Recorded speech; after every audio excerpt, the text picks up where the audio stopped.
आनंद रंगनाथन जुड़ गए हैं। सर, केजरीवाल, आतिशी और मनीष सिसोदिया तीनों पीछे, आम आदमी पार्टी पीछे। आपको लग रहा है ये पलटेगा मामला और आम आदमी पार्टी कमबैक करेगी? नमस्ते सुशांत, आपके व्यूअर्स को भी नमस्कार। देखिए, अभी थोड़ा सा अर्ली है। आप खुद जानते हैं, आधा घंटा 40 मिनट 10 साल पहले तो आशुतोष भी लीड कर रहे थे फिर आप जानते हैं क्या हुआ, डिपॉजिट निकल गया था। तो अभी मैं अपना वेजर नहीं डालूंगा, लेकिन अभी लग रहा है जैसे नेक एंड नेक है। It is neck and neck. किसकी नेक? केजरीवाल की नेक है लाइन पे या राहुल गांधी की, ये डिसाइड नहीं। लेकिन मुझे बताइए, आप भी दिल्ली में रहते हैं जी, आपका सेंस क्या है कि क्या होने जा रहा है? देखिए, सेंस ये है कि 10 साल लग गए, लेकिन दिल्ली का वोटर जाग गया है। जाग गया? क्यों? यहाँ जाग गया है क्योंकि उन्होंने देखा कि यू कैन, जैसे इंग्लिश में proverb, you can fool some of the people some of the time, but you can't fool all of the people all of the time.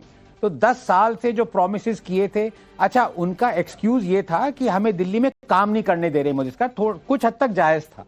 लेकिन फिर 2.5-3 साल से उनके पास एक ऐसा स्टेट है, जहां पंजाब, जहां पे मोदी कोई इंटरफेयर नहीं कर सकता है, एलजी इंटरफेयर नहीं कर सकता है।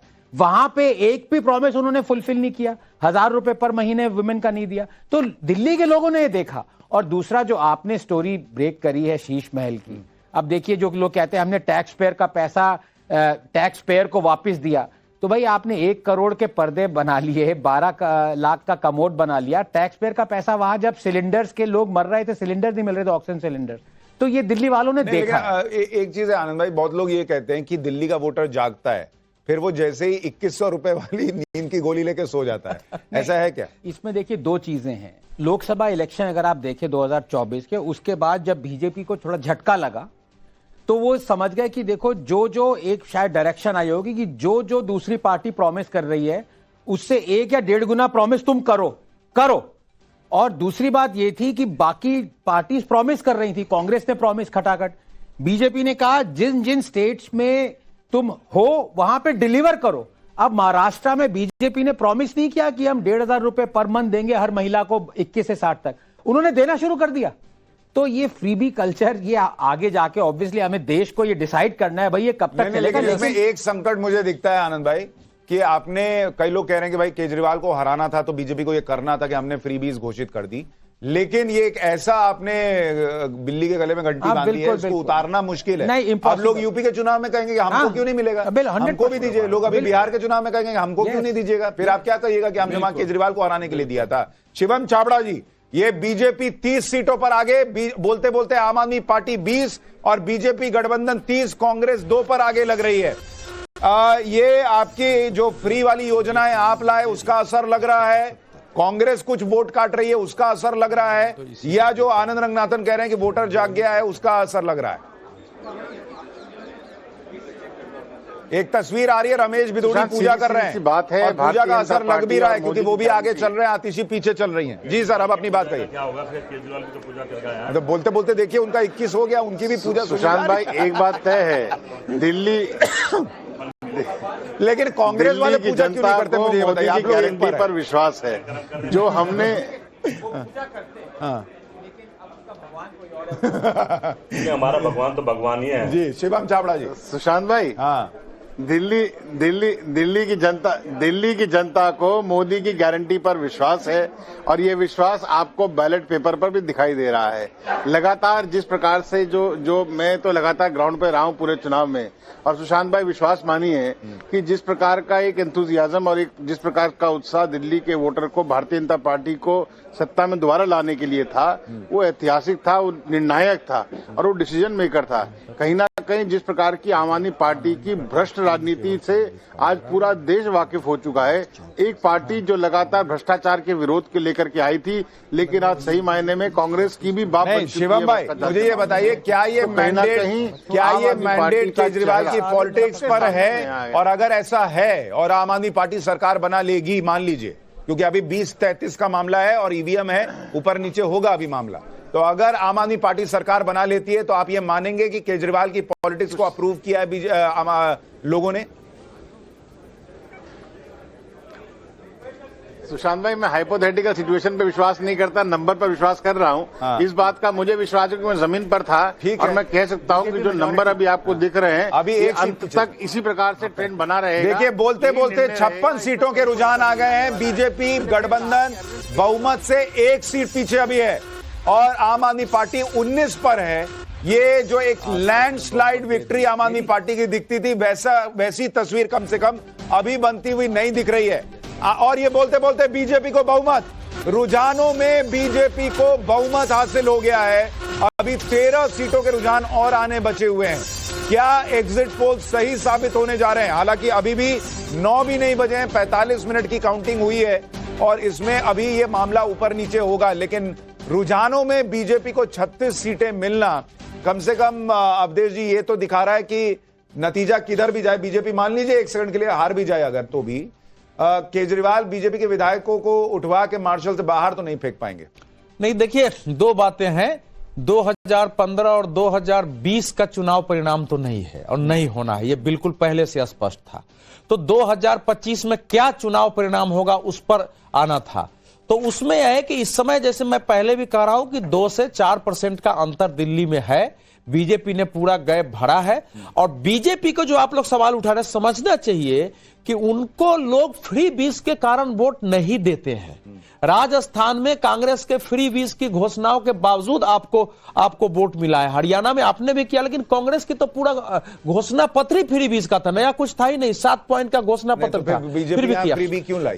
बीजेपी फ्री बीज क्यों लाई है, इसका मैसेज जो आपने कहा है वो हार करके कि केजरीवाल से लड़ना है। उनकी स्टेट यूनिट जो थी वो तो ज्यादा मांग रही थी कि केजरीवाल जी अगर बस का भाड़ा फ्री कर रहे हैं तो हमको फीडर देना चाहिए महिलाओं को मोहल्ले से लाके। मुझे बीजेपी के नेता बता रहे थे, तभी हम जीतेंगे। हम पानी जो है कि आज की डेट में मान लीजिए यही नतीजा रह गया 37-20 का और बीजेपी की सरकार बन गई, कल को बिहार के लोग नहीं मांगेंगे। चारों तरफ से डिमांड उठ रही है, कहां से दीजिएगा? बिल्कुल। तो फिर जो नरेंद्र मोदी सरकार कहती रही कि इससे देश डूब जाएगा, बिल्कुल डूब जाएगा। मुफ्तखोरी देश के लोगों को काहिल बनाना है, उनको स्वावलंबी और मेहनती बनाने से दूर करना है, परिश्रमी। ऐसा देश तो विश्व गुरु नहीं हो सकता है, इसलिए इसको तो खत्म करना पड़े। लेकिन एक बात जो आप लोग बार बार इस पर चर्चा हो रही है, अगर 37 सीटें भी आम आदमी पार्टी की आएगी तो मुझे नहीं लगता कि इस समय बीजेपी सरकार बनाने की कोशिश करेगी, क्योंकि एक जनादेश होगा वो। 3740 अभी सरकार चलेगी।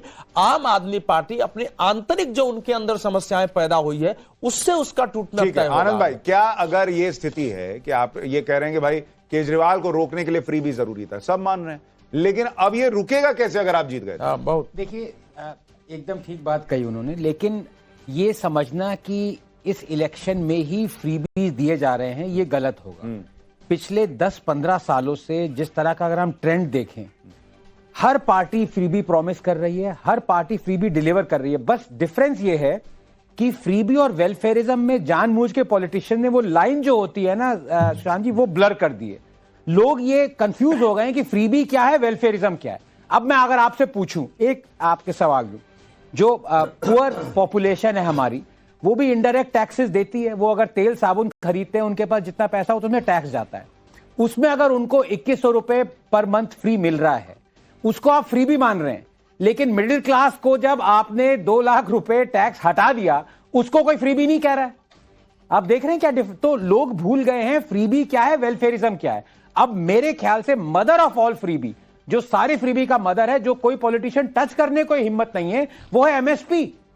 आप सरकार हर साल 3 लाख 4 लाख करोड़ प्रोक्योर करती जा रही है। आपकी बफर मैक्सिमम लिमिट है 40 मिलियन टन। आपके पास 100 मिलियन टन अनाज है, क्योंकि आप प्लेकेट कर रहे हैं वोट बैंक को। नहीं, और उसमें सबसे बड़ी समस्या दूसरी है। आनंद भाई, आपको याद होगा, आनंद भाई, हमने एक चर्चा की थी और उसमें हमने ये बात भी की थी कि एक तो आप कह रहे हैं एमएसपी की समस्या है, दूसरा कि आप चूंकि अब आपको एमएसपी देनी है और आप खरीदे जा रहे हैं, तो जो खरीद लिया उसको रखेंगे कहां? तो आप मुफ्त राशन बांट रहे हैं और वो एंडलेस चलेगा, वो खत्म नहीं होने वाला। दुनिया और उस पे 11 लाख करोड़ रुपए का खर्च है बहुत। सर, साम्यवादी सत्ताओं के विध्वंस का एक बड़ा कारण जो था वो यही था कि ये स्टेट ने जरूरत से ज्यादा अपने ऊपर आर्थिक वित्तीय जिम्मेवारी ले ली थी। भारत अगर उस दिशा में बढ़ेगा, देखिए, भारत के किसानों का संपूर्ण उपज किसी सरकार की हैसियत नहीं है खरीदने के लिए। उसके लिए ढांचा बनाने की जरूरत थी, कृषि कानून उसी के लिए था। सर, एक सेकंड, अवधेश जी, आपको रोककर एक दूसरे अवधेश को सुनवा दूं। एक और अवधेश बोल रहे हैं, मिल्कीपुर से पीछे चल रही है सपा। और हमारे नेता माननीय अखिलेश यादव जी की कृपा पर ये भारतीय जनता पार्टी ने यूं तो बेईमानी का पूरा रिकॉर्ड तोड़ दिया गया। विश्व में जो गिनीज में नाम दर्ज किया है बेईमानी में, और इसके बारे में हमने बहुत पहले कई बार, यहाँ तक 4 फरवरी को चुनाव आयोग भारत सरकार, चुनाव आयोग उत्तर प्रदेश और जो हमारे यहाँ पर चुनाव में ऑब्जर्वर आए थे 2, उनके सामने पूरी बात रख दिया था। एक एक अक्षर उन्होंने पढ़ा और जो जो शिकायतें और संभावनाएं थी जिनके बारे में मैंने उनको पूरी तरह से, और यहाँ के दैनिक जागरण को, अमर उजाला को, जनमोर्चा को, और तो अवधेश जी अभी पीछे चल रही है सपा, हारी भी नहीं है। बीजेपी प्रत्याशी करीब 4000 वोट से ही आगे हैं, लेकिन अवधेश जी अभी से रो रहे हैं कि भाई वहां पे प्रशासन जो है उसने ये किया वो किया। अभी कुछ दिन पहले जब ये जीते थे तब प्रशासन ठीक था, फिर ये वहां लोकसभा जीत गए तब भी प्रशासन ठीक था। अब बेटा हार गया और उसमें अपनी चीज नहीं देख रहे कि भाई इन्होंने, आपने कैसे पब्लिक को हर्ट किया कि आप जो है वहां पे पब्लिक एक तो ऐसे ही दुखी थी कि भाई कैसे अयोध्या में ऐसा हो गया, और उसके बाद आप जो है अवधेश प्रसाद को, अखिलेश यादव जो है वो ट्रॉफी की तरह घुमा रहे हैं कि देखो देखो मैंने हिंदुओं को जो है इस तरह से चोट दी है। 16 करोड़ लोग अयोध्या आ रहे हैं। सुनिए, क्या सांसद के नाते इतनी भी जिम्मेवारी नहीं है कि जाके देखे कि उनके लिए व्यवस्था क्या है, कैसे आ रहे हैं और ठीक से दर्शन कर रहे हैं कि नहीं कर रहे हैं? ये तो सामान्य सांसद की अशोक यादव जी समाजवादी पार्टी से, अशोक भाई अभी तो 4000 वोट से कैंडिडेट आगे, उसके पहले ही अवधेश जी ने इसको बता दिया कि गलत चुनाव आप लोग बता रहे। फिर आप लोग 2027 लड़िएगा या नहीं लड़िएगा? क्योंकि यही केंद्र की सरकार 27 में रहेगी, वही योगी रहेंगे, फिर आप लोग कहेंगे कि ये लोग लड़ने नहीं दे रहे, जीतने नहीं दे रहे, फिर तो आप वहां भी हारेंगे। सुशांत जी देखिए, 2 बातें हैं। पहली बात जो आपने कहा कि वहां से मिल्कीपुर से हम हार रहे हैं, तो अवधेश जी अभी पीछे चल रही है सपा, हारी भी नहीं है। बीजेपी प्रत्याशी करीब 4000 वोट से ही आगे हैं, लेकिन अवधेश जी अभी से रो रहे हैं कि भाई वहां पे प्रशासन जो है उसने ये किया वो किया। अभी कुछ दिन पहले जब ये जीते थे तब प्रशासन ठीक था, फिर ये वहां लोकसभा जीत गए तब भी प्रशासन ठीक था। अब बेटा हार गया और उसमें अपनी चीज नहीं देख रहे कि भाई इन्होंने, आपने कैसे पब्लिक को हर्ट किया कि आप जो है वहां पे पब्लिक एक तो ऐसे ही दुखी थी कि भाई कैसे अयोध्या में ऐसा हो गया, और उसके बाद आप जो है अवधेश प्रसाद को, अखिलेश यादव जो है वो ट्रॉफी की तरह घुमा रहे हैं कि देखो देखो मैंने हिंदुओं को जो है इस तरह से चोट दी है। 16 करोड़ लोग अयोध्या आ रहे हैं। सुनिए, क्या सांसद के नाते इतनी भी जिम्मेवारी नहीं है कि जाके देखे कि उनके लिए व्यवस्था क्या है, कैसे आ रहे हैं और ठीक से दर्शन कर रहे हैं कि नहीं कर रहे हैं? ये तो सामान्य सांसद की अशोक यादव जी समाजवादी पार्टी से, अशोक भाई अभी तो 4000 वोट से कैंडिडेट आगे, उसके पहले ही अवधेश जी ने इसको बता दिया कि गलत चुनाव आप लोग बता रहे। फिर आप लोग 2027 लड़िएगा या नहीं लड़िएगा? क्योंकि यही केंद्र की सरकार 27 में रहेगी, वही योगी रहेंगे, फिर आप लोग कहेंगे कि ये लोग लड़ने नहीं दे रहे, जीतने नहीं दे रहे, फिर तो आप वहां भी हारेंगे। सुशांत जी देखिए, 2 बातें हैं। पहली बात जो आपने कहा कि वहां से मिल्कीपुर से हम हार रहे हैं, तो माफी मांग रहा हूं, बड़ी खबर, अमानतुल्लाह खान ओखला सीट से पीछे हो गए। रुझानों में बीजेपी ओखला सीट पर आगे चल रही है, ये बड़ी खबर है। ये बड़ी खबर आती हुई अमानतुल्लाह खान पीछे चल रहे हैं। क्या इसकी बड़ी वजह अमित ये हो सकती है कि वहां पर बीजेपी जो है, उसके अलावा बाकी लोगों ने मुसलमान कैंडिडेट उतारे तो मुस्लिम वोट बढ़ गया, ऐसा हो सकता है? क्या ये ओवैसी फैक्टर हो सकता है?